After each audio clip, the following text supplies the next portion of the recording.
For 2,000 years, the church has told you a specific story about these two. They told you this is God, the Creator, the Father, the one who flooded the earth and demands your obedience. And they told you this is his Son, his only begotten Son. But the ancient Gnostics knew the terrifying truth. They're not Father and Son. They're enemies. But keep in mind what Christ said about loving your enemies. Because the entity on the right, he isn't the true God. His name is Yaldabaoth.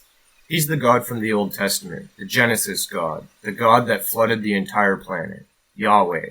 The Gnostic texts call him the Demiurge, an arrogant, ignorant ruler that created this world as a simulation to trap your divine spark. The entity on the left, the true Christ, didn't come to save you from your sins. He came to save you from ignorance. I'm David Alanuron, and I've been studying Gnosticism for over 20 years. And starting in the late 90s, I began posting on a fairly popular forum at the time called AboveTopSecret.com, or ATS for short. I couldn't believe what I was reading, specifically the Secret Book of John, where many first read about Yaldabaoth. The Nag Hammadi library was full of texts, and they made way more sense than the stories I was told in church where I attended Catholic school growing up in Canada. Needless to say, in the late 90s, before The Matrix had come out, practically no one had even heard of Gnosticism. It definitely wasn't on many people's radar until The Matrix popularized some of the concepts and provided a bit of a platform to introduce them to the mainstream. It gave people some reference points to make sense of the Gnostic texts. But I digress. Here's where most people get it wrong. They think this means war. They think it means you have to fight the entity on the right. They think it means you have to hate him. But you can't defeat the Demiurge with a sword. You defeat the illusion by shining a light on it and forgiving it. I wrote my book, The Gnostic Jesus Christ and Yaldabaoth, His Ignorant Unbegotten Brother, to give you a framework for understanding these ancient ideas. Does it mean I think they're actually brothers? No.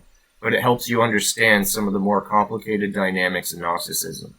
I used modern words like AI or hologram or simulation simply because they're the best tools we have today to explain what the ancients felt and taught, that there's a screen between us and the true reality. This book connects those dots. From the Nag Hammadi scriptures to modern theories on consciousness, I break down the ancient texts, why the Nag Hammadi library proves the God of the Old Testament is an imposter, the AI connection, why Yaldabaoth functions exactly like a rogue artificial intelligence, and the exit strategy, how to use the divine spark to hack the simulation and leave the prison. I also cover lots of other things like near-death experiences, psychedelics, and forbidden archaeology. Now, full disclosure, this is the exact same book you can buy on Amazon right now. But if you buy it here from me, two things happen. You support me directly, not the retailer, and the money goes to keeping this work alive, and not Jeff Bezos. You get on the Signal list. I'm currently writing a major follow-up to this work. If you buy this today, you will be the first to know when the new research drops, and you'll get a special launch offer that the public won't see. If you're ready to look at the God of this world differently, not with fear, but with understanding, click the button below. Let's explore the Signal together.